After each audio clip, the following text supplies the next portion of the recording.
Mesdames et Messieurs, bonsoir.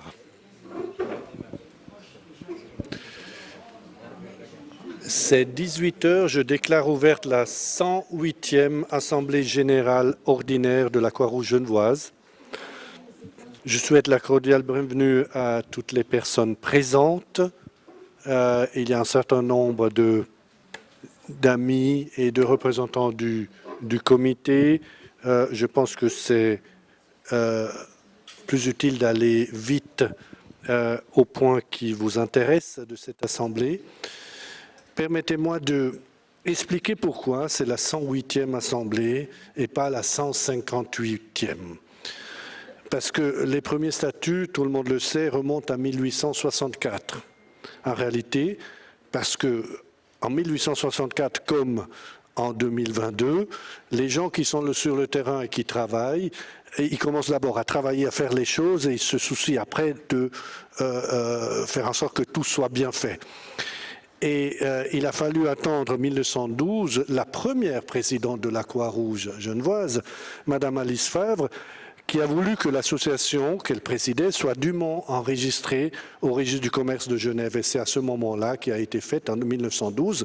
Et donc c'est pour ça qu'on est à la 108e Assemblée générale officiellement enregistrée au registre du commerce.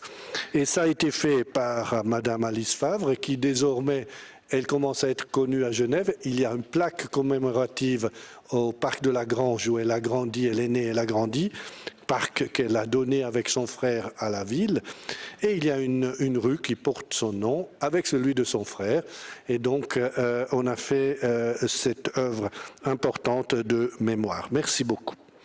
Conformément au statut de l'association, cette assemblée a été formellement convoquée par un avis paru dans la feuille d'avis officielle le 20 mai 2022. Cet avis a été également joint au rapport annuel 2021 qui a été envoyé à tous les membres. Je remercie tous les membres qui sont présents et tous les invités. Et je vous informe que cette séance se tient au centre d'accueil de jour qui a été ouvert en avril dernier. Il s'agit d'une des réponses de la Croix-Rouge genevoise à l'afflux important de réfugiés en raison de la guerre en Ukraine. Le centre a été ouvert en partenariat avec le soutien de l'Hospice général et avec le soutien de nombreux donateurs privés. La ville de Genève prête ce lieu à la Croix-Rouge genevoise à titre gracieux. On vous parlera du fonctionnement de ce lieu un peu plus tard, à l'issue de l'Assemblée. Le responsable, Adrien Ferrand, sera là pour répondre à vos questions. J'informe pour des questions d'organisation que les membres de l'association qui sont membres du comité, donc les membres du comité ne sont pas requis de voter pour les votes statutaires qui consistent à approuver les comptes, approuver le rapport annuel et donner des charges. Et ils ne peuvent pas non plus voter pour les votes qui concernent eux-mêmes. Donc les membres du comité qui se représentent pour être réélus ne devraient pas voter pour eux-mêmes. Cela dit, je passe au point numéro 2, l'approbation du procès-verbal de l'Assemblée générale ordinaire du 28 juin 2021. Vous l'avez reçu dans la documentation. Est-ce qu'il y a des questions, des observations, des objections? Si ce n'est pas le cas, est-ce que tous ceux et celles qui souhaitent approuver ce procès-verbal de l'Assemblée générale ordinaire du 26 juin 2021 sont priés de lever la main maintenant? Merci beaucoup. Est-ce qu'il y a des oppositions? Est-ce qu'il y a des abstentions? Parfait. Merci beaucoup. À l'unanimité. On avance très bien. On est au point numéro 3, le rapport d'activité de la Croix-Rouge genevoise. Et j'ai le plaisir de passer la parole à la directrice générale, Madame Stéphanie Lambert. Merci, Monsieur le Président. Chers et chers membres, chers donateurs, chères donatrices, chers bénévoles, chers collaborateurs et collaboratrices et chers partenaires de la Croix-Rouge genevoise, Mesdames et Messieurs, bonsoir. J'ai l'honneur et le grand plaisir de partager avec vous une sélection du rapport des activités 2021. Comme à chaque Assemblée générale, l'exhaustivité ne sera pas de mise pour cause d'impossibilité temporelle.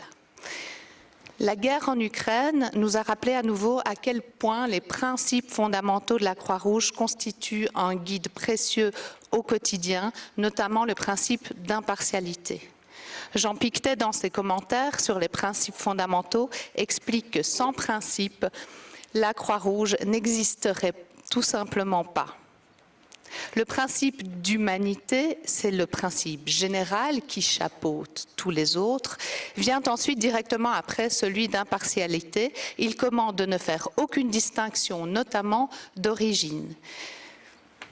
Cette non-discrimination a immédiatement établi notre approche de l'accueil des réfugiés. Toutes les actions que nous avons mises en place pour faire face à l'afflux de réfugiés en raison de la guerre en Ukraine sont accessibles à toute personne migrante en difficulté, sans distinction aucune, sinon à la mesure de l'urgence et de la souffrance.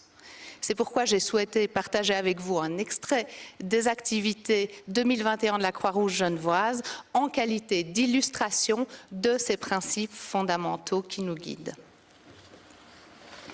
Il s'est passé plus de 40 années avant que le CICR estime qu'il était nécessaire de rédiger des principes. Avant, cette doctrine était appliquée à travers la tradition. La première version des principes, en 2021, contenait les notions d'impartialité, d'indépendance, d'universalité et d'égalité des sociétés nationales. Le principe d'humanité n'était pas encore présent, or c'est le plus essentiel car il exprime la raison d'être du mouvement.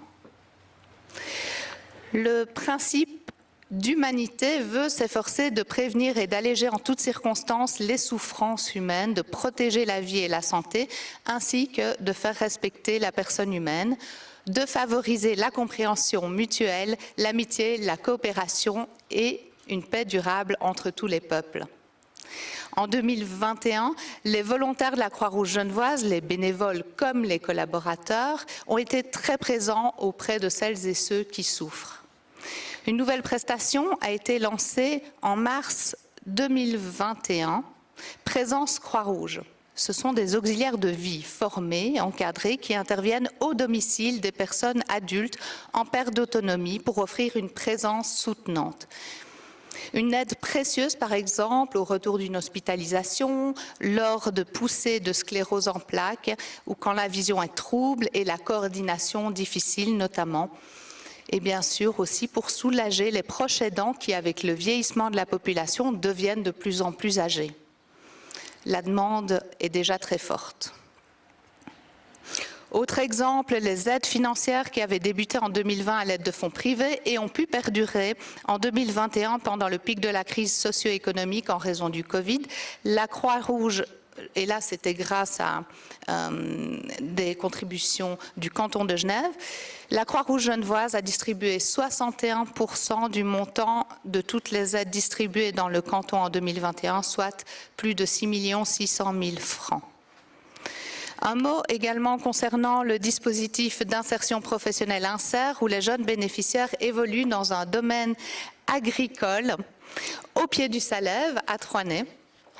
Ils prennent part à toutes les tâches inhérentes à la vie de la ferme et des champs. Et malgré une interruption de 2 mois en raison de la crise sanitaire, le nombre de participants a fortement augmenté. Il est passé de 20 à 34 de 2020 à 2021. De nouveaux partenariats ont en effet été conclus, notamment avec les HUG, leur service de psychiatrie du jeune adulte. Comme vous le savez certainement, les jeunes ont grandement souffert psychiquement de la crise. Autre nouvelle amusante sur INSER, la zoothérapie s'est fortement développée avec une séance notamment avec une équithérapeute prévue chaque semaine. Deuxième principe fondamental, l'impartialité. L'impartialité inclut la notion de non-discrimination d'une part et de proportionnalité d'autre part, qui consiste à secourir les individus à la mesure de leur souffrance et à subvenir par priorité aux détresses les plus urgentes. La Croix-Rouge genevoise a ainsi complété l'action des pouvoirs publics en inscrivant les personnes sans assurance maladie et qui le souhaitaient à la vaccination Covid. Ce programme ponctuel a été mené en partenariat avec les HUG. Il a duré 10 mois. Il a permis l'inscription de plus de 7000 personnes au total, dont la majorité en 2021. Nous avons reçu plusieurs témoignages de reconnaissance que l'on voit ici, qui ont notamment relevé l'efficacité, l'humanité, le professionnalisme du programme, et c'est à relever car l'équipe a été constituée quasi exclusivement de bénévoles. La Croix-Rouge genevoise a à cœur de former et d'encadrer les bénévoles pour assurer la qualité de ces prestations. Alors, comme l'explicite Jean Pictet, parmi les principes fondamentaux figurent d'abord les principes substantiels. L'humanité, le principe essentiel, et l'impartialité. Ensuite viennent les principes dérivés, neutralité et indépendance, qui rendent possible la mise en œuvre du principe essentiel d'humanité. Ainsi, par exemple, le CICR est l'agent neutre en temps de conflit armé.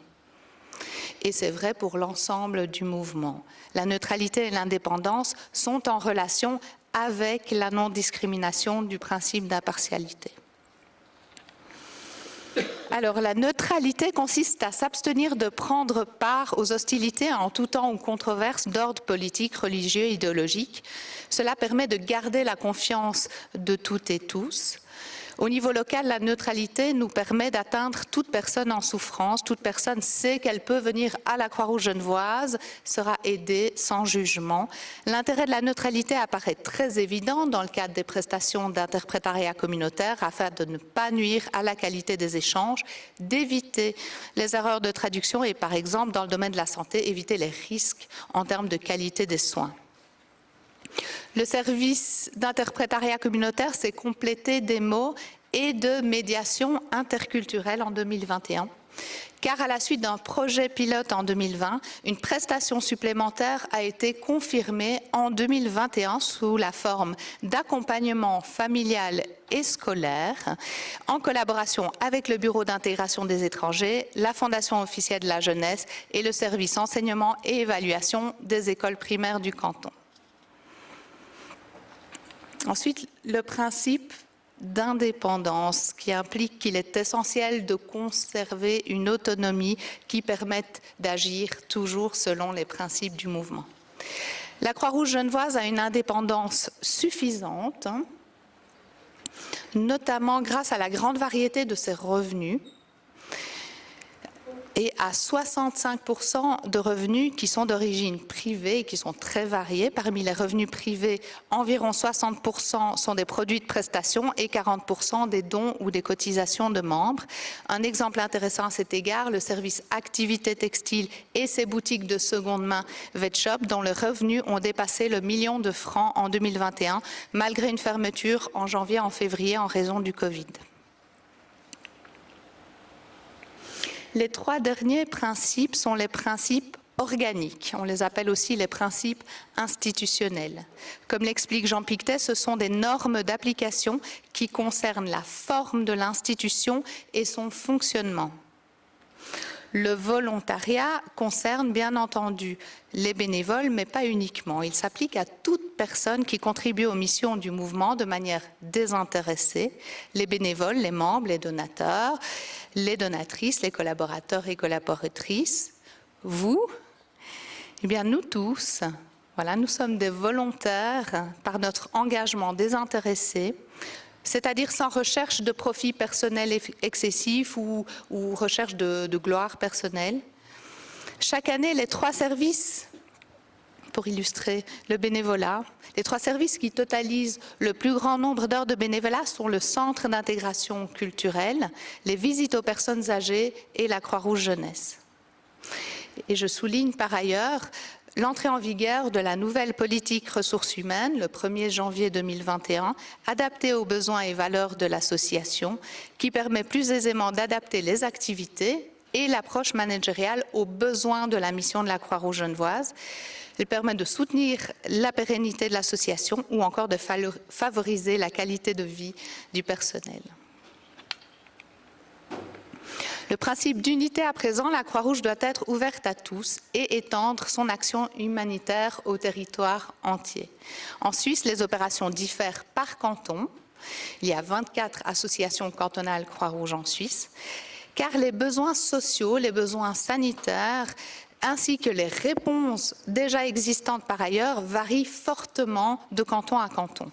Mais quand les besoins sans réponse sont présents dans toute la Suisse, une coordination nationale s'enclenche. C'est le cas des interventions rapides de garde d'enfants à domicile. Le Chaperon Rouge à Genève est intervenu à hauteur de plus de 32 500 heures en 2021, un nombre encore jamais atteint dans l'histoire du service qui fêtera ses 30 années l'année prochaine. Les formations, en particulier les principales auxiliaires de santé et babysitting, sont également d'envergure nationale. Cela permet de mutualiser, par exemple, la création des contenus de cours, les normes d'évaluation et en outre, la formation auxiliaire de santé Croix-Rouge est reconnue au niveau national par la Confédération. Sur le graphique, on peut voir que la majorité des formations sont à destination de l'externe, mais une partie concerne également les bénévoles et le personnel de la Croix-Rouge genevoise. Le principe d'universalité, finalement, le mouvement est universel et toutes les entités de la Croix-Rouge et du Croissant-Rouge ont des droits égaux et le devoir de s'entraider. Le principe de l'universalité implique aussi de faire connaître les valeurs humanitaires et de promouvoir le respect du droit international humanitaire, plus communément le droit de la guerre.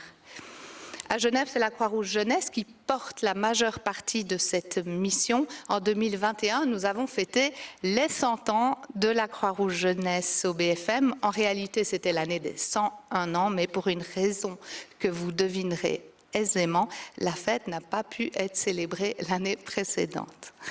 La Croix-Rouge Jeunesse, c'est une organisation de jeunesse très dynamique et importante dans le canton. Environ 400 jeunes s'y impliquent chaque année. Ils sont encadrés et formés par un comité de jeunes bénévoles très engagés.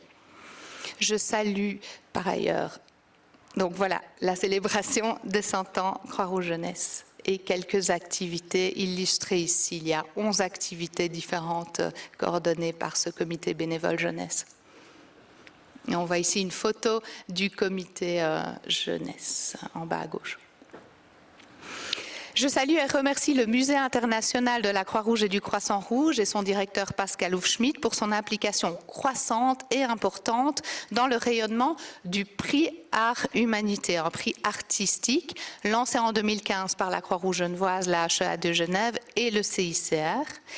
L'exposition concernée qui s'est tenue au musée en 2021 a présenté les artistes qui ont concouru au prix Art Humanité.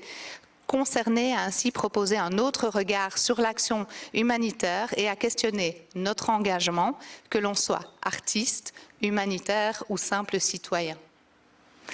Le prix du jury 2021 a été remis à Emma Brodin pour sa réalisation Empowered. Le corps féminin étant souvent considéré comme propriété publique, Empowered est une collection d'accessoires inclusifs qui met volontairement en valeur la poitrine, encore trop souvent victime d'idées préconçues et de persécutions, afin de permettre une réappropriation de son corps. À nouveau, je tiens à souligner qu'il s'agit là d'un extrait très limité des nombreuses activités de la Croix-Rouge genevoise et chaque année les opérations ne sont pas présentées. Elles sont cependant tout aussi fondamentales et contribuent à accomplir notre mission d'aide de proximité. Alors, pour la première fois cette année, je vais tout de même citer brièvement le service d'aide au retour et à la réintégration dans le pays d'origine, les activités santé et intégration du programme Seniors d'ici d'ailleurs, la permanence d'accueil social avec sa distribution de bons alimentaires et vestimentaires, la permanence de soins dentaires, les paniers de Noël, le mimosa du bonheur. À la Croix-Rouge Jeunesse, l'aide aux devoirs dans les centres d'hébergement collectif, les visites aux enfants de l'hôpital des enfants, le soutien scolaire pour enfants souffrant de troubles 10, les loisirs pour enfants de familles en difficulté socio-économique, les binômes d'intégration entre requérants d'asile, mineurs non accompagnés et jeunes bénévoles, les programmes d'insertion pour jeunes et jeunes adultes en difficulté Propulse et Formi, et au Centre d'intégration culturelle, la bibliothèque interculturelle avec ses livres en 298 langues différentes. Nous recherchons les 2 langues manquantes, les cours de français, le service d'écrivain public. Et pour ce qui est des événements que je n'ai pas présentés en 2021, la 3e édition de la Journée mondiale de la Croix-Rouge et du Croissant Rouge à Genève le 8 mai 2021, l'exposition d'hiver Régal Uni au musée RAT en partenariat avec l'ONU, l'inauguration de la plaque épigraphique à la mémoire d'Alice Favre. Mais je souhaite surtout maintenant clore ce rapport d'activité par un remerciement personnel à notre président Matteo Pedrazzini. Cher président, cela fait 8 années que vous présidez la Croix-Rouge genevoise, cela fait 16 années que vous êtes membre du comité et vous allez terminer votre mandat maintenant, aujourd'hui. En 8 années de présidence, vous avez rénové la Croix-Rouge genevoise, vous avez développé l'association de manière spectaculaire. Ici, on voit uniquement quelques exemples de vos idées. Cela fait bientôt 160 ans que l'association se réinvente tout en gardant les racines de sa mission profondément ancrées et vous n'avez pas démérité à ses principes. Au contraire, vous l'avez fait avec une grande accélération, une vision claire et inspirante, une incroyable force de conviction et une énergie hors norme. Donc pour tout ce que vous avez amené aux dizaines de milliers de bénéficiaires, je tiens à vous rendre hommage, je tiens à vous remercier très chaleureusement et à titre personnel, ce fut un très grand plaisir de travailler avec vous. Vous avez été clairement pour moi un mentor, vous m'avez aidé à surmonter les obstacles et puis vous avez aussi été un moteur de défis sans cesse renouvelé. Hier encore, au téléphone, vous m'avez apporté de nouvelles idées. Merci donc pour tout.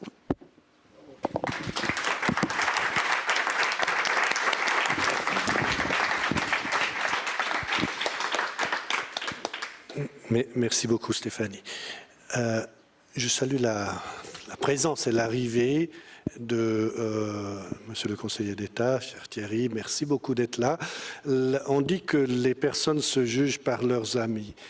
Et si on peut utiliser cet exemple pour évaluer la valeur de la Croix-Rouge genevoise, je suis rassuré parce que nous avons un conseiller d'État qui vient pour nous écouter, qui vient d'abord à l'heure pour écouter nos rapports, pour essayer de comprendre ce qu'on fait.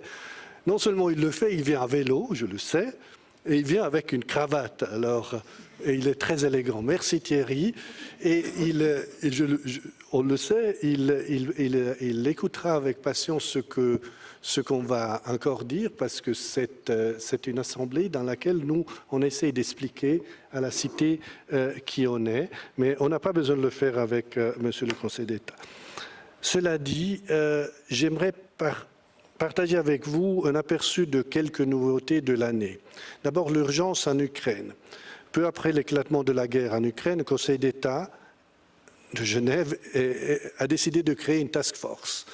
Alors c'est encore M. Potelos, notre conseiller d'État préféré, qui a réuni autour de lui une task force avant que tout le monde commence à se poser des questions. Il a dit il faut qu'on se coordonne.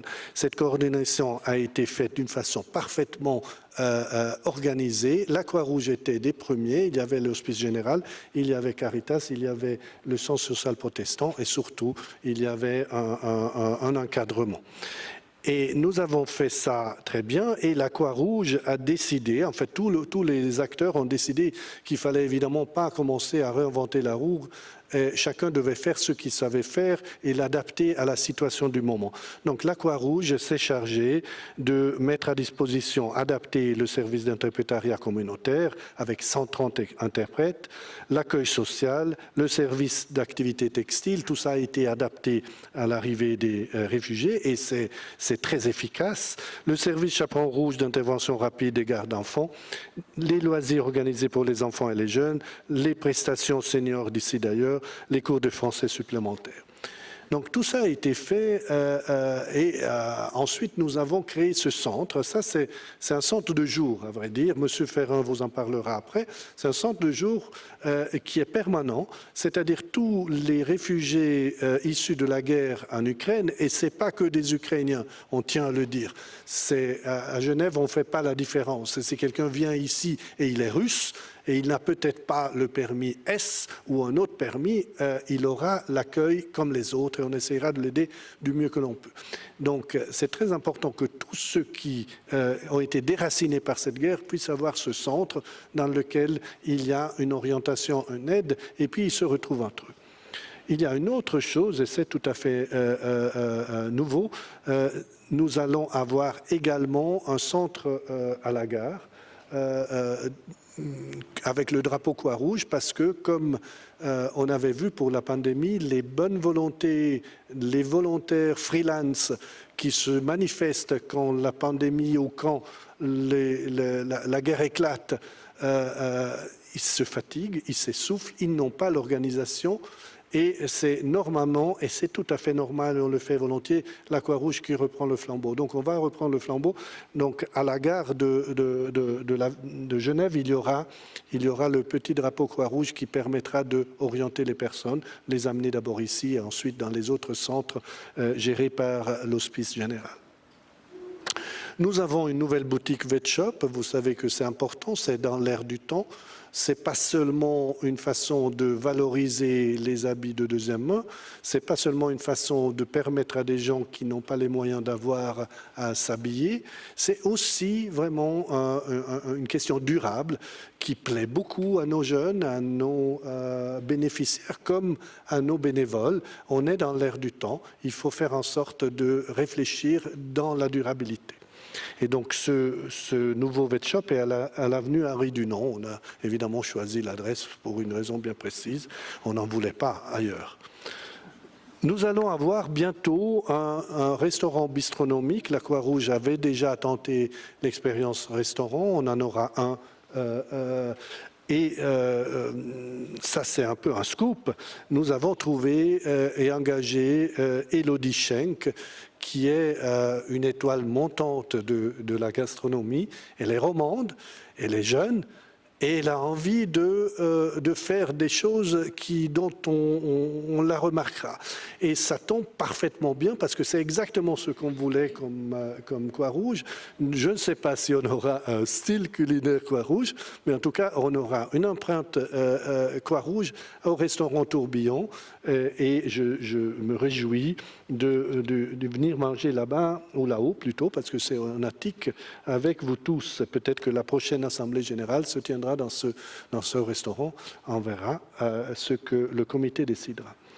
Nous avons aussi quelque chose de relativement important et qui a l'air de rien. Il y a plus de 100 ans, pour des raisons qu'on n'a jamais comprises, des colonels qui devaient être radicaux et probablement zurichois ont décidé que la Croix-Rouge devait se séparer entre les Samaritains et la Croix-Rouge. Franchement, j'ai essayé d'étudier l'histoire, je ne l'ai pas comprise, donc je vous la vends comme je l'ai comprise.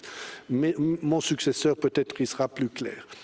Toujours est-il que cette séparation a eu lieu et c'est la seule Croix-Rouge au monde qui s'est séparée de ce service de premier secours qui est en Suisse donné par les Samaritains. Étant donné que je n'avais pas compris parce qu'on s'était séparés il y a 100 ans et ceux qui étaient nos cousins de Samaritains ne le savaient pas non plus, donc ignares de notre histoire, on s'est rapprochés, on s'est dit finalement on pourrait commencer à travailler ensemble. Et donc un début de coopération s'est mis en place en très bonne entente parce qu'on travaille tous sous la petite Croix-Rouge et ça laisse envisager des développements qui seront bien heureux si on arrive à le faire. Nous avons aussi développé le bal de la Croix-Rouge. C'est un peu fancy, c'est paillettes, mais c'est aussi important parce que c'est une façon de nous montrer au monde, de dire que Genève est importante, que c'est là que tout a commencé et que nous sommes fiers finalement de cette histoire. Et le bal sert à ça aussi et à lever des fonds. Permettez-moi de vous parler encore brièvement des nouvelles arrivées dans notre famille. Nous avons d'abord M. Levery, directeur des finances et administration. On a eu beaucoup de chance de trouver M. Levery parce qu'il a été formé à la dure, parce qu'il était le responsable des finances de Médecins sans frontières, donc avec des dimensions, des difficultés et des pressions qui sont probablement pas comparables à ceux de la Croix-Rouge genevoise, encore que on verra bien comment il résiste à la pression que Mme Lambert lui mettra. Nous avons ensuite M. Amenier, qui est le nouveau centre, qui est la nouvelle responsable du centre de formation. Le centre de formation, vous savez, c'est très important. C'est là qu'on est en plein essor. Hein. Il y a la formation auxiliaire de santé, il y a la formation pour le français. On est très, très, très bien coté et c'est une activité qui se développe. Nous avons ensuite Madame Vanessa Klein, nouvelle adjointe aux finances, qui va évidemment soutenir M. Levery quand Mme Lambert mettra la pression. C'est elle qui va soutenir son chef. Et nous avons Soraya Koité qui est arrivée et qui est une formidable chargée des projets du développement stratégique. Elle est en charge notamment du nouveau centre Alice. On vous en parlera à l'occasion. Nous avons ensuite Adrien Ferrier, que vous allez rencontrer, Ferrin, que vous allez rencontrer tout à l'heure et qui est le responsable de ce centre-là. Et enfin, Diane Cazout, qui est la responsable insert, donc la responsable de notre ferme. Et donc, vous voyez qu'elle a rien pour être la responsable d'une ferme. Et donc, c'est là, contrairement à ce qu'on peut penser, c'est une responsable, une personne absolument formée pour cela. Elle n'a pas une formation d'agricultrice, parce qu'il y a des agriculteurs qui l'aident, mais elle a une vision qui est très proche de celle de la Croix-Rouge, et elle a séduit en tout cas l'équipe de direction qui l'a engagée. Et donc on se réjouit beaucoup de ce qu'elle pourra faire à Inser. J'ai maintenant le plaisir de passer la parole à notre trésorière, Madame Brender, pour le rapport et l'apport de la trésorière et la présentation des comptes. Nathalie. Merci Mathéo. Bonsoir, mesdames et messieurs. D'abord, j'aimerais remercier Madame Lambert, Madame Laura Magdalena et puis Monsieur Levery et leurs équipes pour la préparation des comptes.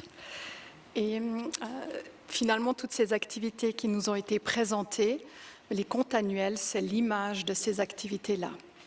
Donc, malgré les conditions difficiles, avec la crise du Covid qui a perduré, la Croix-Rouge genevoise a augmenté ses produits, vous pouvez le voir sur le slide qui est derrière moi, de 5 millions de francs par rapport à 2020, ce qui témoigne de la confiance des financeurs envers notre organisation, dont une partie substantielle pour les activités liées au Covid. On voit aussi sur ce slide que les produits permettent de couvrir les charges opérationnelles et parmi ces produits, certains sont réservés à des activités futures et sont versés dans ce qu'on appelle des fonds affectés. Alors c'est loin de moi l'idée de vous expliquer exactement dans le détail comment ça fonctionne, mais simplement pour vous expliquer qu'après variation de ces fonds, l'organisation réalise une perte d'environ 100 000 francs qu'il faut mettre en regard du total des produits de 27 millions. Voilà. J'aimerais aussi vous dire qu'en contrepartie, si les revenus augmentent, les activités augmentent, eh bien les charges ont aussi augmenté pour faire face à la demande de nouvelles activités. Et je trouve intéressant de voir que ces charges se répartissent en majeure partie pour la réalisation des projets. Ici, on voit que 82% des produits vont servir, 82% des charges sont liées évidemment aux activités de la Croix-Rouge, 13% pour l'administration et 5% pour la recherche de fonds qui est essentielle pour pouvoir avoir de nouveaux projets et servir les buts de la Croix-Rouge genevoise. Enfin, vous voyez sur ce dernier slide que les réserves de l'association augmentent en volume et en mois d'activité si on exclut l'effet du Covid. Donc vous avez deux lignes, donc celle qui est en traitillé où on voit que les réserves augmentent, eh bien c'est celle où on exclut l'effet Covid qui était quand même très particulier et qui sera intéressant dans les années futures. On espère qu'il n'y aura plus cet impact Covid aussi important qu'il a été ces 2 dernières années. Donc si on exclut cet effet-là, on voit que la proportion, on voit que les réserves augmentent en volume et en mois d'activité, et on voit aussi que les fonds propres de l'organisation diminuent légèrement.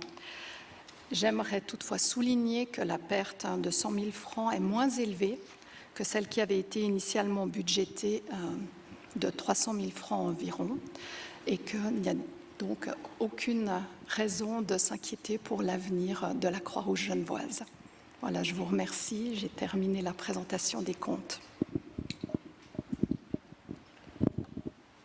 Merci beaucoup. Avant de passer à l'approbation, je dois passer à un moment que tout le monde attend, le rapport de l'organe de révision. Madame Jessica Sautier. Merci, bonsoir. Alors, si tout le monde est d'accord, je vais vous épargner la lecture exhaustive de notre rapport. Je vais aller à l'essentiel. Alors, en notre qualité d'organe de révision, nous avons effectué l'audit des comptes annuels de la Croix-Rouge genevoise, comprenant le bilan, le compte d'exploitation, le tableau de financement, le tableau de variation du capital et l'annexe pour l'exercice 2021. Selon les normes comptables SwissGap RPC, le rapport de performance est un élément des comptes annuels, mais il n'est pas soumis à l'audit de l'organe de révision. La responsabilité de l'établissement des comptes conformément aux normes SwissGap RPC et aux dispositions légales incombe au comité, et notre responsabilité en tant qu'organe de révision consiste, sur la base de notre audit, à exprimer une opinion sur ces comptes. Notre opinion d'audit, c'est que, selon notre appréciation, les comptes annuels pour l'exercice arrêté au 31 décembre 2021 donnent une image fidèle du patrimoine, de la situation financière et des résultats, en accord avec les normes SwissGap RPC, en particulier la norme RPC 21, et sont conformes à la loi suisse, ainsi qu'aux lois et aux directives cantonales. C'est un rapport sans réserve. Nous attestons que nous remplissons les exigences légales d'agrément et d'indépendance. Et enfin, nous confirmons qu'il existe un système de contrôle interne relatif à l'établissement des comptes annuels défini selon les prescriptions du comité. Nous recommandons à l'Assemblée générale d'approuver les comptes annuels qui lui sont soumis. Merci beaucoup, Madame. Alors, on doit maintenant passer à l'approbation des comptes, à moins que quelqu'un souhaite poser des questions à Madame la Trésorière ou à Madame la réviseure de comptes. Si ce n'est pas le cas, alors je demande à tous ceux qui approuvent les comptes de lever la main maintenant. Merci beaucoup. Est-ce qu'il y a des oppositions? Pas d'opposition. Il y a des abstentions? Pas d'abstention, à l'unanimité. Merci beaucoup. Je passe maintenant à la décharge du comité pour l'exercice 2021. Est-ce que tous celles et ceux qui souhaitent donner la décharge au comité pour cet exercice sont priés de lever la main maintenant? Merci beaucoup. Est-ce qu'il y a des oppositions? Pas d'opposition. Il y a des abstentions? Pas d'abstention. Magnifique, à l'unanimité. Je passe maintenant au vote la proposition de renouveler le mandat de l'organe de révision. C'est la société BFP, Société fiduciaire Bourquin Frères et Béran, pour les comptes de l'exercice 2021 qui a fonctionner. On souhaite qu'elle puisse le fonctionner. En tout cas, le comité propose à l'Assemblée qu'il puisse le faire aussi pour l'exercice 2022. Celles et ceux qui sont d'accord pour reconduire la fiduciaire BFP Bourquin Frères et Béran lèvent la main maintenant. Merci beaucoup. Il y a des oppositions? Pas d'opposition. Abstention? Pas d'abstention. À l'unanimité. Merci beaucoup, madame. Félicitations pour votre renouvellement. On passe maintenant à un moment qui est important dans toutes les associations, c'est les élections. Mais avant de passer aux élections et aux réélections, j'aimerais vous parler brièvement des départs, parce qu'il y a deux départs qui doivent être notés au procès-verbal. Le premier, c'est celui de François Besançon, et le deuxième, celui de votre serviteur. Il y a 10 ans, quand François Besançon est arrivé au comité, la CRG était fort différente de celle d'aujourd'hui. François et moi, ainsi que d'autres, avons vécu et parfois provoqué des changements qui se sont révélés décisifs pour maintenir et pour renforcer l'image et la réputation de notre association. À chaque décision, de la plus simple à la plus complexe, François a été à mes côtés, sans jamais juger, toujours présent pour aider, conseiller et soutenir. Avec ses compétences professionnelles, vous le savez tous, François est un administrateur de société accompli, un financier avisé et un homme de communication fort respecté. Il a contribué avec ses qualités activement à toutes les décisions du comité tout au long de ces 10 ans de participation. Il a en particulier réorganisé la gestion de fortune et la conduite administrative des fondations proches de la CRG. Lors des crises, il a été celui qui calmait, celui qui rassurait, celui qui évaluait les situations et posait les bases rationnelles pour les décisions à prendre. Et quand le calme était revenu, c'était celui qui stimulait le comité en vue des évolutions, de la modernisation, de la réalisation de nouveaux projets. Sa contribution au comité a été aussi discrète que décisive. La CRG lui doit beaucoup et moi aussi. Merci François. Permettez-moi aussi de vous dire que je suis fier des accomplissements de la CRG et que cette fierté est, je tiens à le dire, très modeste. Avec modestie, je dois le dire parce que ce que j'ai eu la chance de faire, je le dois au soutien et à l'encadrement de notre comité. Professionnel, diversifié et engagé.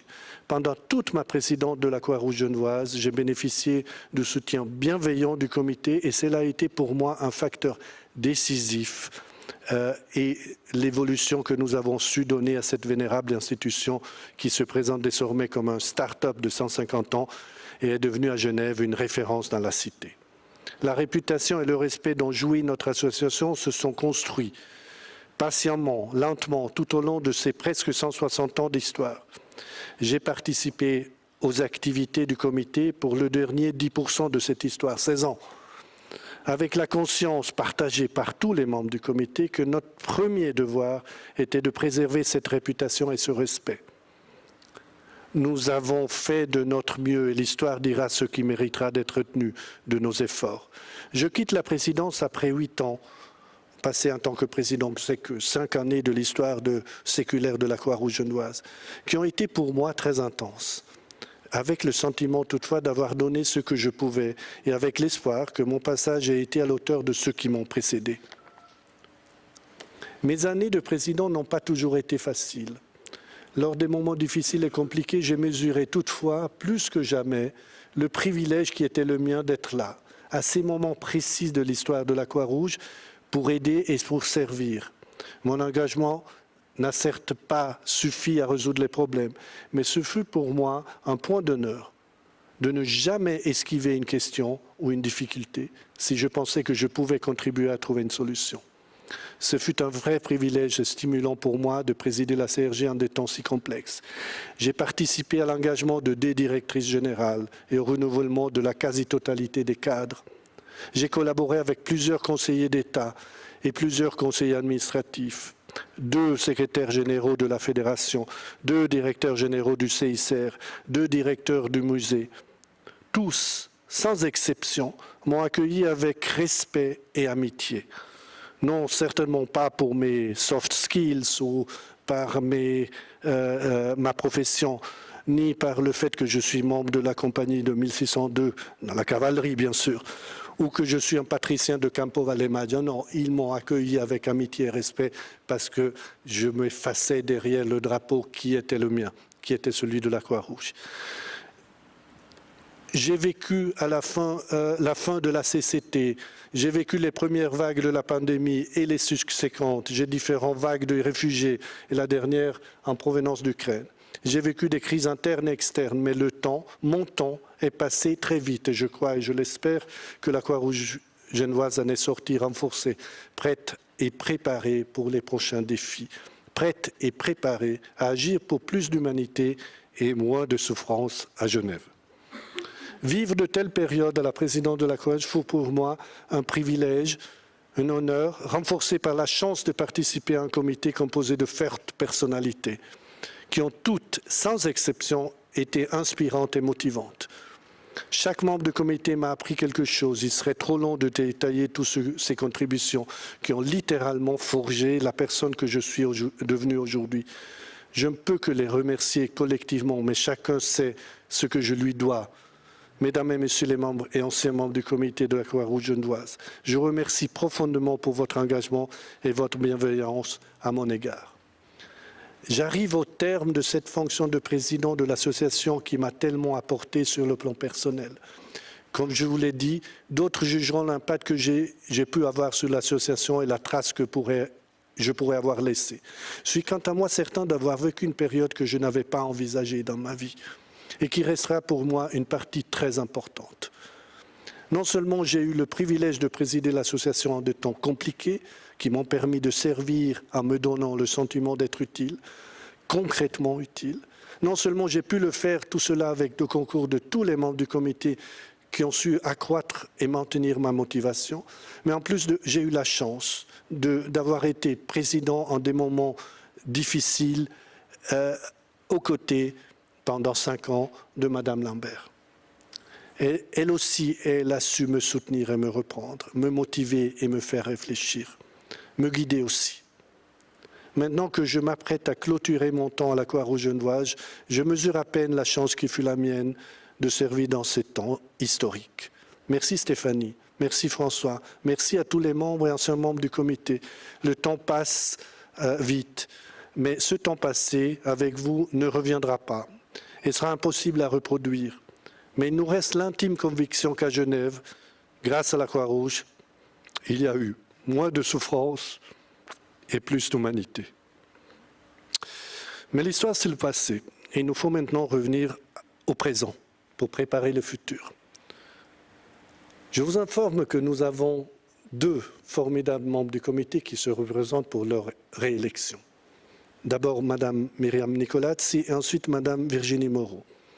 La Croix-Rouge a pu compter sur l'apport très professionnel de Myriam Nicolazzi et Virginie Moreau.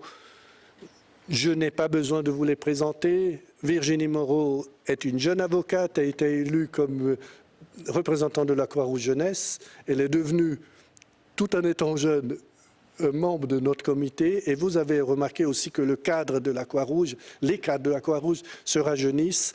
Et ça, c'est une très bonne indication.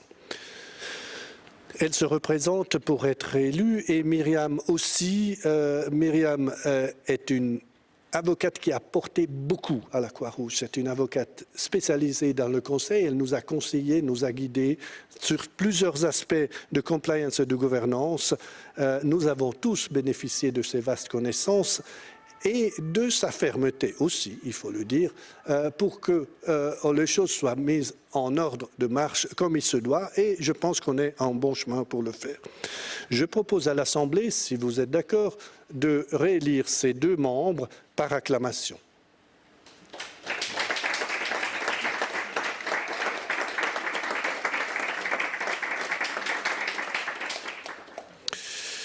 Le futur, c'est aussi de remplacer ceux qui partent. Et j'ai le plaisir d'annoncer ou confirmer, parce que vous l'avez vu dans l'ordre du jour, qu'un nouveau membre du comité est proposé à l'Assemblée. Il s'agit de Dr Mejvan, qui est chirurgien, gynécologue, spécialiste FMH, qui exerce un cabinet privé à Genève, qui après son diplôme de médecine à Genève et son FMH, il a poursuivi sa formation en obtenant le diplôme du board anglais, ce qui me fait dire qu'il peut nous confirmer que les Anglais sont construits comme nous, même si parfois on a des doutes. Il a ensuite fait une spécialisation de chirurgie gynécologique à Cape Town, une spécialisation en chirurgie laparoscopique à New York, une spécialisation en chirurgie robotique à Paris, Austin et Londres. Il a été médecin-chef du service de gynécologie des HUG, il a été consultant expert de l'OMS aux Philippines, Pakistan, Sultanat de Brunei, Mongolie et Libye. Il a cofondé un centre hospitalier gynécologique à Andhra Pradesh en Inde. Il a fondé le centre de périnologie d'Ianu-Roessa ainsi que le centre d'échographie d'Ianu-Roessa. Il a été président de l'Ordre des gynécologues de Genève et membre du comité central de la Société suisse de gynécologie. Je m'arrête là, mais la liste, elle pourrait continuer. Et donc, c'est pour vous dire que la Croix-Rouge genevoise que je m'apprête de quitter, elle présente un attrait certain pour des gens du calibre du docteur Mejvan. Eric Mejvan, est-ce que vous voulez vous présenter à l'Assemblée? Je vous donne la parole. Merci, c'est un honneur pour moi, un privilège d'être là ce soir. Et c'est difficile de prendre la parole après des discours aussi brillants, notamment celui de Mme Lambert et maintenant les mots très touchants du président Matteo Pedrazzini. Alors, le curriculum qu'on vous a présenté est très long, très élogieux. Je crois qu'il faut prendre tout ça avec beaucoup de modestie. Il est vrai que j'ai fait mes études à Genève. Je suis genevois moi-même, natif, et fait mes écoles, ma scolarité et mes formations à Genève. Et que j'ai beaucoup bourlingué dans le monde et j'ai tenté d'y apporter le plus de soutien possible aux populations, notamment aux populations défavorisées. Le moment est venu aujourd'hui, à passer 60 ans, de regarder un peu plus dans la proximité et de voir en constatant qu'autour de nous, la misère n'est pas qu'à l'étranger, n'est pas que dans les pays développés, n'est pas que dans les pays de l'hémisphère sud. La misère est ici, vous le savez mieux que moi. Et lorsque la proposition m'a été faite de rejoindre ce comité, j'ai immédiatement réalisé le privilège qui m'était donné et la chance que j'avais. Donc j'ai pris la balle au bond et je me suis informé, j'ai tenté pendant les 6 derniers mois de m'imprégner de l'esprit Croix-Rouge. Et j'ai découvert une force incroyable, j'ai découvert une énergie incommensurable, une énergie tant de la part de la directrice générale que des directeurs des différents services, des responsables des différents secteurs d'unité. J'y ai senti un comité extrêmement engagé, un comité qui a une force de travail et qui donne de son temps bénévolement et sans compter. Tout ça m'a tenté à me dire, si je peux, et très modestement et avec beaucoup d'humilité, mettre mon wagon à la locomotive Croix-Rouge, oui, immédiatement oui. Alors, si et pour autant que vous deviez confirmer mon élection comme membre du comité, je dis immédiatement oui. Et je m'engage à faire ce travail avec autant d'énergie que tous les autres membres du comité semblent le faire jusqu'à aujourd'hui. Merci infiniment.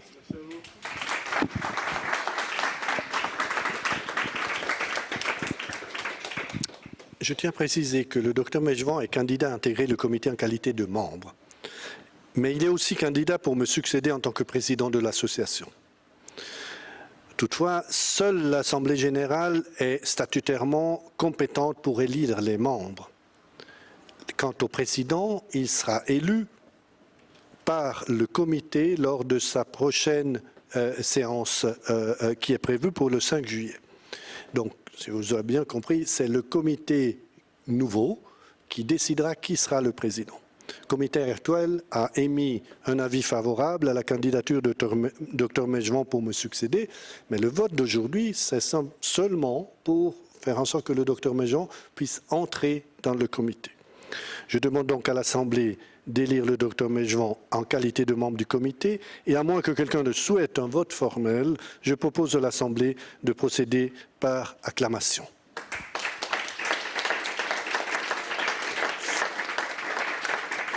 Félicitations Eric, merci beaucoup. Je passe au point numéro 10, c'est l'élection de nouveaux membres proposés par la Croix-Rouge Jeunesse. Vous savez, nous avons des statuts qui prévoient que participe aux travaux du comité un représentant de la Croix-Rouge Jeunesse. Le représentant de Croix-Rouge Jeunesse est élu pour une année et son mandat est renouvelable. L'année passée, l'Assemblée avait élu Mme Natasha da Silva Montenegro, très engagée dans la Croix-Rouge Genève, très engagée aussi dans les instances fédérales de la Croix-Rouge, qui se représente pour un deuxième mandat d'une année et je propose également à l'Assemblée de l'élire par acclamation.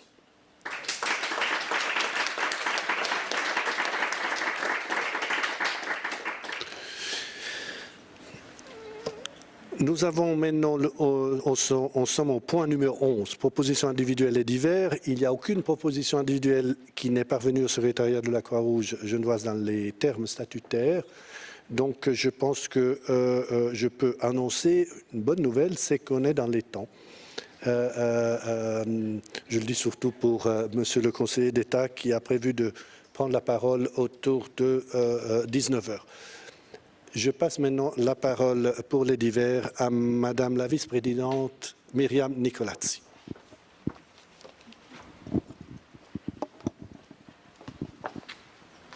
Avant de clore la partie statutaire de cette Assemblée, j'aimerais adresser quelques mots aux deux personnes qui nous quittent aujourd'hui, et cela au nom du comité. Quelques mots, ça sera bref, sincère et bref. Et je vais commencer pas par notre président, mais par François Besançon, qui, comme M. Petrazzini l'a dit, est membre du comité depuis 2011 et mon co-vice-président. Et tout au long de son mandat, François Besançon a été quelqu'un de très impliqué dans nos activités. Multicompétences, expérimenté, plein d'idées, il a été multifonction. C'était le couteau suisse du comité. Il a notamment occupé le poste de trésorier à plusieurs reprises et a été un membre très engagé de diverses commissions du comité. François, même si tu n'es pas là, je m'adresse à toi en direct. Alors maintenant, je regarde la caméra, puisque tu regarderas sans doute la vidéo. Je voudrais te remercier pour tout ce que tu as fait pour la Croix-Rouge genevoise, pour ta permanente disponibilité et ta réactivité exemplaire. Tu as été une grande force de proposition et sur tous les sujets qui nous ont occupés, tu es intervenu de façon pragmatique et apporté un regard très aigu. Je retiens tes idées innovantes et ton énergie à faire de la Croix-Rouge genevoise un organisme agile, modelé sur les bonnes pratiques de gouvernance et qui consacre ses ressources d'une façon efficiente dans le respect de ses donateurs et de ses bénéficiaires. Et bien sûr, je retiens la bonne humeur et l'humour qui a pimenté très joyeusement nos relations. À peine parti, tu nous manques déjà. Nous avons préparé quelques cadeaux pour te dire notre gratitude. Tu les recevras bientôt. À très vite, François, et merci pour tout. Et maintenant, Monsieur le Président, Matteo, je vais être douce, tu as subi ma fermeté, je vais essayer d'être douce. Tu as tant fait ces 16 dernières années comme membre du comité et surtout les 8 années de présidence que résumer n'est décidément pas une option. Les grands projets auxquels tu as œuvré ont été mentionnés dans le rapport d'activité. Stéphanie Lambert en a parlé tout à l'heure, et toi aussi d'ailleurs. Je voudrais, pour ma part, relever quelques traits de ta présidence qui m'ont particulièrement marqué. D'abord, la générosité dont tu as fait preuve tout au long de ton mandat, consacrant un temps énorme et une énergie inépuisable à la Croix-Rouge genevoise. Et aussi ton talent à établir des relations de confiance et ta recherche inlassable du bon consensus. François était le piquant, toi le miel. On va devoir repenser sérieusement notre assaisonnement. Je note également ta capacité à mener à bien des réformes fondamentales, y compris celles qui sont peu connues du public et dont tu as parlé tout à l'heure, comme celle de la nouvelle politique de rémunération du personnel. Tu as su nous y conduire en naviguant à travers les écueils, et il y en avait, et en gardant en permanence le cap fixé sur notre première responsabilité qui est vis-à-vis de nos bénéficiaires et de leur consacrer nos moyens. Et puis enfin, évidemment, ton implication au niveau national en étant membre du comité de la Croix-Rouge suisse, ce qui contribue a ancré l'association genevoise. Et grâce à ce lien avec la Croix-Rouge suisse, tu resteras près de nous. Et donc aujourd'hui, c'est un au revoir émotionnel, mais ce n'est qu'un au revoir. Merci pour tout, Matteo. Nous essayerons de faire aussi bien dans les années qui viennent. Et grâce à toi, nous sommes, comme tu l'as dit, prêts et préparés. Nous avons prévu quelques cadeaux. J'espère que tu y verras un jeton d'appréciation de notre gratitude. Voilà, émotionnel, cadeau. Voilà. Voilà, donc il y a un 4e cadeau du Musée international Croix-Rouge-Croissant-Rouge qui vous parviendra ultérieurement. Ils sont tenus à le faire. Donc un panier insert avec des produits de la ferme.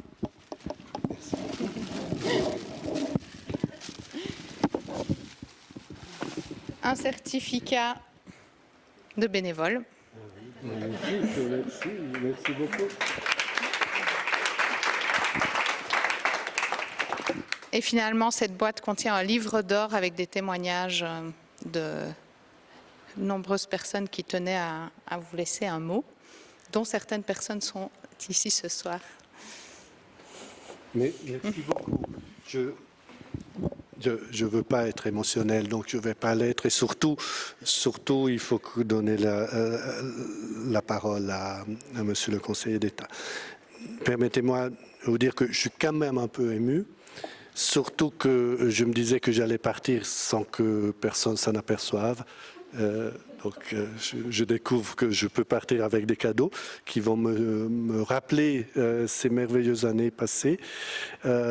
Franchement, je le répète, mais le privilège que j'ai eu, c'est de faire en sorte que je me suis retrouvé avec des personnes qui m'ont permis de me réaliser. Parce que c'est grâce à ce comité, y compris Myriam, que j'ai pu me réaliser. Et je parlerai aussi d'autres personnes. Je parlerai aussi les gens ne le savent pas, mais en fait, Eliane, tu sais que tu as été une de mes parraines. Elle nous a suivis, elle m'a suivi depuis que je suis entré à la Croix-Rouge. C'est important, on n'est rien sans les autres. On n'est vraiment rien sans les autres. Et la Croix-Rouge, c'est la même chose. La Croix-Rouge n'est rien sans le réseau. Et le réseau la soutient. Et la Croix-Rouge guide le réseau. Elle essaye de donner l'exemple de bonnes pratiques. Elle essaye de répondre aux sollicitations du Conseil d'État ou du Conseil administratif. Elle essaye de remplir les espaces laissés libres où il y a encore de la souffrance ou de l'humanité à apporter. C'est ça la Croix-Rouge, mais c'est comme les hommes, c'est comme les femmes. On n'est rien sans notre réseau. Et mon réseau, c'est vous. Merci beaucoup.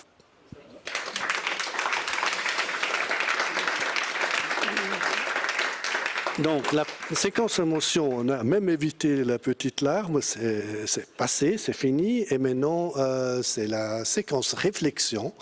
Notre ami, le conseiller d'État, Thierry Apotello, va nous parler du contrat social.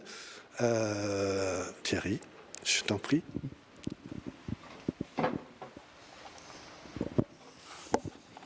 Merci Matteo, bonjour à toutes et à tous. Pour ce moment pas simple que de reprendre après ce moment d'émotion, c'est vrai que c'est pas complètement anodin de quitter un président et surtout de l'implication que Matteo a eue à l'égard de la Croix-Rouge genevoise. Émotion évidemment aussi parce que c'est la 108e Assemblée générale et donc considérer quand même que 108 Assemblée générale est une force.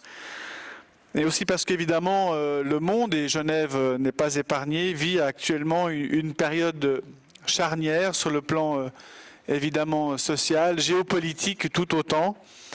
Et aussi parce que je n'ai aucun doute à ce que le nouveau président et le comité relèveront ensemble les défis auxquels nous sommes toutes et tous confrontés. J'ai été invité à vous adresser quelques mots. Je vais respecter tant faire se peut la consigne du temps qui m'a été donnée. Je suis un affreux bavard et si Stéphanie me fait des grands signes, c'est juste pour me rappeler que je dépasse l'horaire. Et d'aborder ensemble avec vous la question du contrat social. Dans le contrat social de Rousseau, je parle de Jean-Jacques et pas de Valérie. Valérie, c'est l'assistante de direction. Jean-Jacques écrivait donc en 1762 « Le plus grand bien de tous, qui doit être la fin de tout système de législation, se réduit à deux objets principaux, la liberté et l'égalité. » Cela, à l'époque, n'avait pas plu. Les livres de Jean-Jacques Rousseau ont été brûlés, d'ailleurs sous mon bureau actuel. Quel paradoxe et évidemment quelle émotion que d'imaginer qu'on brûle des livres. Aujourd'hui, heureusement, on raisonne différemment. L'ancien régime n'est plus, mais n'empêche. La liberté est encore en 2022 largement menacée dans le monde entier. Et la tragédie ukrainienne que nous connaissons aujourd'hui confirme cela, et sous nos fenêtres aussi. Quant à l'égalité, en France, elle fait partie de cette devise nationale, mais en réalité, très concrètement, c'est de pire en pire. Les riches sont de plus en plus riches, les pauvres de plus en plus pauvres, et les sociétés de plus en plus fragiles. Il faut donc dresser dès à présent, et c'est une mobilisation que nous avons toutes et tous, des barrages pour parvenir à éroder. Sinon, on prépare un effondrement de nos sociétés, personne ne peut le faire. L'État et les associations, les institutions et les communes, les législateurs, mais aussi les gens de terrain. L'œuvre est donc collective ou alors vouée à l'échec. Et cela porte un nom, cela s'appelle la cohésion sociale. Et le pacte global pour y arriver, c'est un nouveau contrat social. Permettez-moi donc de brosser rapidement quelques éléments pour cadrer ce qu'est un contrat social. D'abord, il faut casser un mythe. À Genève, cette région quasi la plus riche du monde et la plus dynamique, cette croissance que nous développons ici dans notre région à Genève n'amène pas le même développement partout. Pour la simple et bonne raison que ce développement ne profite pas à tout le monde. Ensuite, il faut enrayer un fléau invisible et en extension, celui par exemple du surendettement privé. 40% de la population genevoise vit avec des dettes, un crédit, et 10% de notre population vit avec un arriéré d'impôts. Et ces mécanismes que nous connaissons sont exponentiels à bien des égards et risquent évidemment de produire de la précarité et des drames. 43% des familles monoparentales vivent dans une situation de précarité majeure. Quant aux seniors, et on peut s'en réjouir, ils sont dans l'allongement de la vie, de plus en plus nombreux. En 1900, il y avait 0 centenaire. En 2022, 176. D'ici 2040, on annonce un doublement des personnes âgées de 75 ans et plus. Et beaucoup d'entre elles sont aujourd'hui démunies, pas toutes et tous, mais beaucoup. Et lorsque nous savons que la solitude tue plus que l'obésité ou le tabac passif, nous avons des enjeux majeurs à répondre ici. Et lorsqu'on évoque chaque fois la question des seniors, on évoque celle de l'AVS, on évoque le fait qu'ils coûtent de l'argent à la société, alors que nous avons un enjeu évidemment plus important que celui de les considérer dans notre société. Alors pour serrer les différents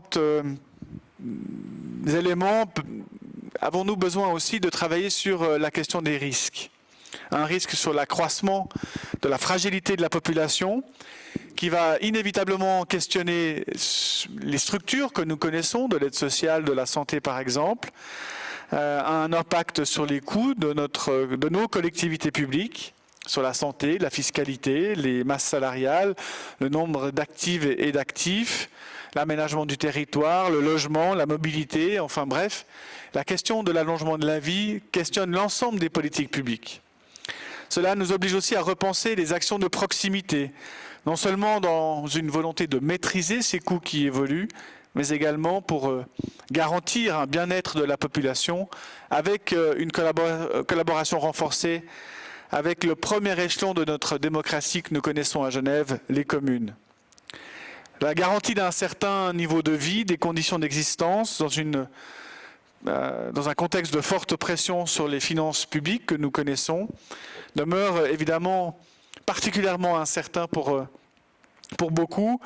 Voilà donc de quoi alimenter notre programme d'un nouveau contrat social.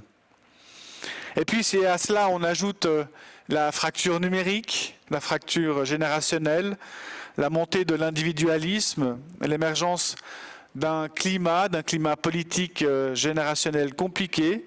Nous avons ainsi à répondre à plusieurs enjeux.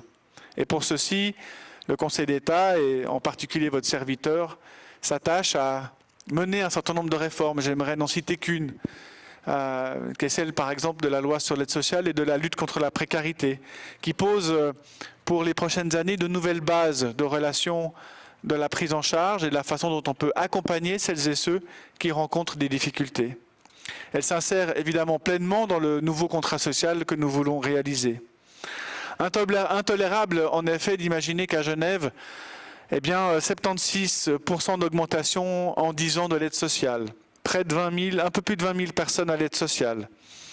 Et là, nous avons évidemment des enjeux de repenser notre société, de la façon dont nous sommes capables de prendre en charge les plus vulnérables et de continuer à proposer des programmes innovants.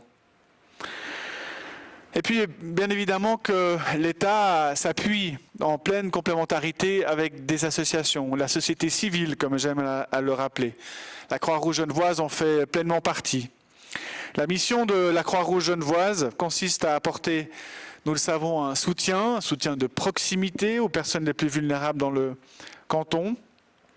Et avec lui, elle agit avec une compétence, une agilité, une efficacité dans les domaines que nous avons vus, traverser ensemble durant cette soirée, avec la santé, le soutien au quotidien, l'intégration sociale pour les jeunes et les moins jeunes, la formation de base ou encore l'économie circulaire. Elle répond ainsi à des besoins, à nos besoins, et je dirais avec en ligne de mire un élément essentiel pour la Croix-Rouge genevoise, des personnes que j'appelle les personnes hors radar, celles qui sont en dehors de tout système et qu'il nous faut approcher, autrement dit, celles et ceux qui sont les plus vulnérables. Nous le savons, le champ est immense. Il est immense, mais il n'est pas impossible de se confronter à celui-ci et de trouver des réponses. Je pense notamment à l'activité qu'a développée la Croix-Rouge genevoise à l'égard des réfugiés et des réfugiés du conflit ukrainien. Un peu plus de 3100 personnes sont aujourd'hui au bénéfice d'un permis S à Genève, sous protection donc de la Confédération et des cantons. Certaines et certains estiment qu'il pourrait atteindre le nombre de 15 000 personnes à Genève. Tout laisse penser que cela ne sera peut-être pas le cas, sauf si évidemment la situation devait durer. Mais au fond, ce n'est pas le nombre qui prime, c'est plutôt la qualité de l'accueil, la qualité du soutien. Et la Croix-Rouge genevoise a immédiatement répondu à l'appel lancé de faire partie de cette task force pour répondre aux besoins. Cette task force appelée Accueil Solidarité Ukraine est là encore quel merveilleux exemple d'agilité et de volontarisme développé par la Croix-Rouge genevoise. Ce faisant, la Croix-Rouge genevoise se fait un point d'honneur à offrir les mêmes services, les mêmes chances à toutes celles et tous ceux qui rencontrent des difficultés, à toutes les personnes migrantes, quelle que soit son origine. Les activités ainsi, je dirais, s'additionnent, se complètent. Et évidemment, cela a un coût. Cela a un coût fort heureusement comblé par une partie de la part des collectivités publiques, mais aussi par les activités propres de la Croix-Rouge genevoise ou encore des donateurs. Sans parler, mesdames et messieurs, de l'importance des bénévoles actifs et actifs dans cette merveilleuse et incroyable organisation. Je relais avec vous un appel pour faire en effet répondre à la question de la situation que nous connaissons aujourd'hui, un appel à la générosité des Genevoises et des Genevois pour continuer à donner un peu de leur temps. Je vous sais toutes et tous, mesdames et messieurs, engagés, en tout cas soucieux de partager les activités de la Croix-Rouge genevoise. Et j'aimerais que vous puissiez à votre tour aussi évoquer dans vos réseaux l'importance de cette institution. Et lorsque j'évoque évidemment l'ensemble de ces activités, je pense aussi à remercier toutes celles et tous ceux qui sur le terrain s'engagent. Certes, ils ont une fierté à être frappés de ce logo tellement important pour Genève. Les actrices et ces acteurs de terrain, les collaboratrices et les collaborateurs, les donatrices et les donateurs, et puis toutes celles et tous ceux qui interviennent sur le terrain, qui donnent de leur temps, de leurs compétences, de leur expertise. Avec un petit mot tout particulier qui rend évidemment le ministre de la Cohésion sociale, qui rassemble dans son département les affaires sociales et la culture, un événement tout particulier que celui du prix Art Humanité, qui sera remis en novembre prochain pour la 8e fois à la Aide, qui illustre à mon sens vraiment ce lien ô combien essentiel de ce qui élève les êtres humains, la culture, l'art, l'humanisme et le service aux autres. Bref, vous l'aurez compris, le nouveau contrat social exige de ne pas serrer, nous devons agir partout où l'on peut être utile. À l'étranger, le CICR fait son œuvre. À Genève, la Croix-Rouge genevoise en a également besoin. Alors à vous toutes et vous tous qui êtes ici ou ailleurs, aux invisibles, aux absents, aux figures de proue, aux soutiens discrets, aux engagés de l'ombre, au personnel actif et actif dans les bureaux, sur le terrain, aux membres du comité bénévole, aux membres sortants, à la nouvelle présidence, à l'ancienne présidence, aux mécènes, aux sponsors, aux donateurs réguliers, aux occasionnels de la Croix-Rouge. J'aimerais vous adresser mes chaleureux remerciements. Avec moi, le Conseil d'État pour la vision claire, les actions engagées en vue de consolider un contrat social fondamental pour une organisation juste. Merci beaucoup.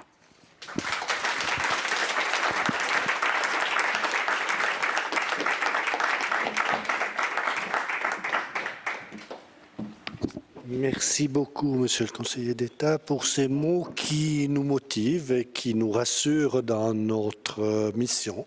C'est important de les dire, c'est important de les répéter. C'est la fin de cette 108e Assemblée générale.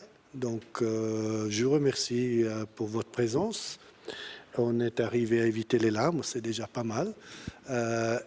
Maintenant, j'aimerais passer la parole très brièvement, il a promis d'être rapide, à Monsieur Ferrin, qui nous expliquera comment ça fonctionne ce centre. Et puis, Monsieur le Conseiller d'État, je ne sais pas, j'imagine que vous devez partir, mais vous êtes le bienvenu si vous pouvez rester encore 5 minutes pour un verre d'amitié. Merci, Monsieur le Président.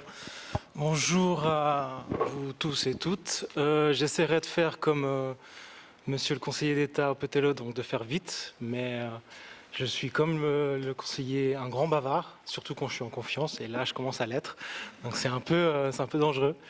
Avant toute chose, j'aimerais remercier tout d'abord les personnes ainsi que les entités qui soutiennent ce projet, en commençant par mon équipe de coordinateurs et coordinatrices qui sont juste au fond, les 4, qui ont été là dès le départ, surtout pour déployer un projet qui était soumis à l'urgence, donc en 2 semaines à peine, et qui m'ont aidé les week-ends ainsi que les dimanches, pour être très précis, dans la planification, le développement et au quotidien dans le centre. Donc merci à vous.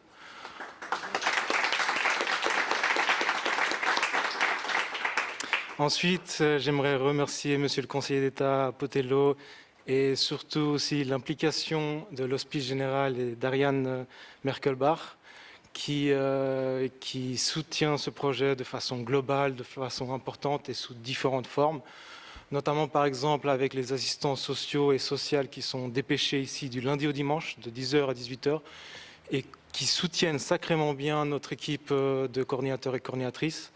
Ils font un travail exceptionnel et on peut compter sur eux, surtout ces dernières semaines où ça a été un peu plus intense puisqu'on a de plus en plus de flux et maintenant on arrive bien avec eux à prendre en charge les bénéficiaires.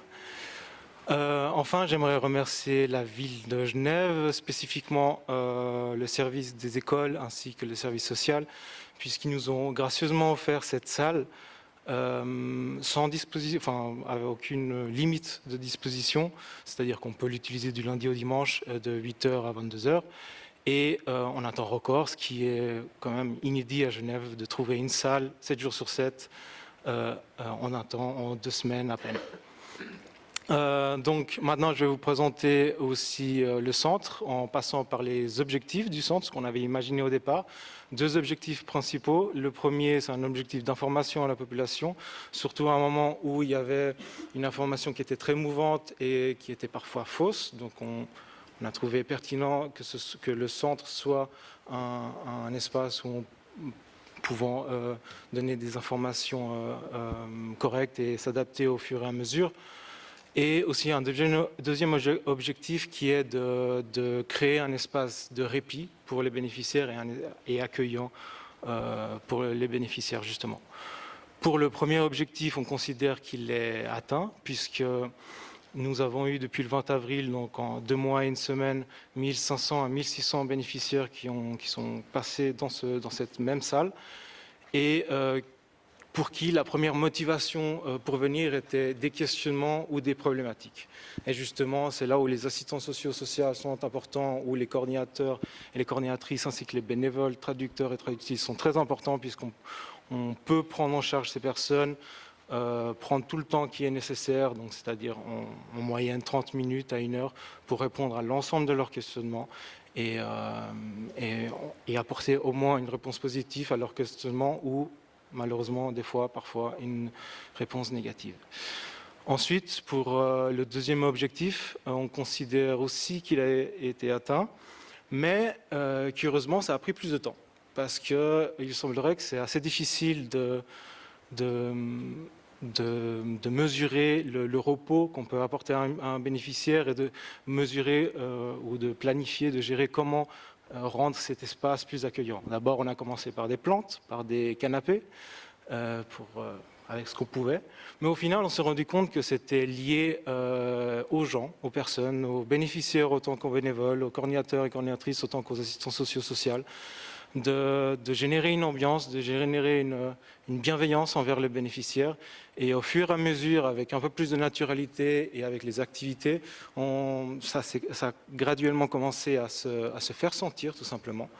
Et pour preuve, il y a de plus en plus de bénéficiaires qui ne viennent pas seulement pour avoir une réponse à leurs questions, mais aussi pour juste passer du temps, discuter avec les coordinateurs, coordinatrices, avec les bénévoles, boire un café, jouer aux échecs. Par exemple, il y a une personne qui vient, pas quotidiennement, mais de temps en temps, uniquement pour jouer aux échecs, notamment avec moi ou avec les coordinateurs, et qui est très doué et moi très nul. Donc voilà. Ensuite, au fur et à mesure du temps, on s'est rendu compte qu'il y avait d'autres besoins pressants qu'on ne pouvait pas répondre, en tout cas directement, c'est-à-dire des besoins d'intégration socio-professionnelle. C'est pour ça qu'on a adjoint un troisième objectif qui est de répondre justement à ces besoins. Donc c'était 3 demandes principales qui revenaient sans cesse. C'était les cours de français, l'emploi et le logement. Donc une trinité nécessaire pour tout réfugié à Genève. Et donc pour les cours de français, c'est très simple, on en renvoie directement à l'Hospice général qui a un dispositif qui, selon leur profil, leur apporte l'offre qui leur est le plus pertinent et pertinente. Et pour l'emploi, par contre, et le logement, on a décidé de faire quelque chose car on le pouvait. Et on a mis en place des ateliers de rédaction, de CV, de lettres de motivation, selon les codes et les standards genevois. Et on a profité aussi de cet atelier pour faire une sensibilisation par rapport au marché. Même chose pour l'accompagnement à l'emploi. On essaye d'accompagner les personnes à la constitution d'un dossier pour un appartement à donner aux régies et aux appels aux régies, et ce qui est assez inédit pour eux, puisque le système des régies est totalement inconnu, en tout cas pour eux et elles. Et donc récemment, on essaie de faire ça, ces activités. Il y a énormément de personnes qui passent, en moyenne 50 personnes par activité, en tout cas pour l'emploi et le logement. Et autant vous dire qu'il y a pas mal de frustration parce qu'à Genève, autant pour un Genevois ou une Genevoise, c'est difficile d'entrer dans le marché de l'emploi. Ça peut être difficile aussi de trouver un logement, mais pour les bénéficiaires encore plus. Et ils pensaient, ils avaient l'a priori que ça allait être plus facile en tout cas. Et il y a de plus en plus de frustration qui commence à se générer autour de ces deux thématiques. Aussi, on a décidé de mettre en place des activités un peu ponctuelles, un peu plus de culture, liées à la culture de Genève et aux loisirs. C'est-à-dire qu'on a organisé des visites au musée d'art et d'histoire, une visite concrètement au Victoria Hall, et aussi une sortie barbecue à la Perle du Lac pour essayer d'agrémenter et d'alléger un peu le quotidien des bénéficiaires, ou par exemple un tournoi d'échecs, pourquoi pas, demain à 14h. Si vous voulez participer, vous êtes la bienvenue. Donc voilà, on essaye, on a des coordinateurs et coordinatrices très engagés, vraiment impliqués dans ce projet, et on essaye de diversifier les activités, et d'apporter quelque chose aux bénéficiaires d'un peu plus light pour soulager un peu leur peine. C'en est tout pour moi. Si vous avez des questions, n'hésitez pas à venir me voir. Je répondrai bien volontiers à vos questions. Après, si vous avez des questions plus dirigées vers par rapport aux bénéficiaires, leur motivation ou des anecdotes tout simplement de ce centre, je vous conseille d'aller voir les 4 coordinateurs et coordinatrices qui sont au fond, et de ne pas hésiter à les harceler de questions.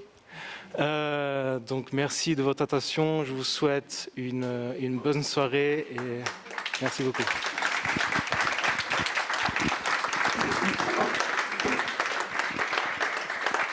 Bravo. Maintenant, j'ouvre vraiment le buffet, non sans avoir relevé que finalement c'est déjà une intégration à Genève que de comprendre que c'est difficile d'avoir un logement. Cette frustration est partagée par une bonne partie de la population, donc c'est un début d'intégration. Je vous invite au buffet en remerciant tous les participants, et vous pourrez tous poser des questions à M. Ferrin, à son équipe, pour ce centre, et je ne sais pas si vous pourrez parler aussi du centre qui va s'ouvrir à la gare, qui est une espèce de spin-off de celui-ci. Merci beaucoup et bonne soirée à tout le monde. Merci, M. le Président.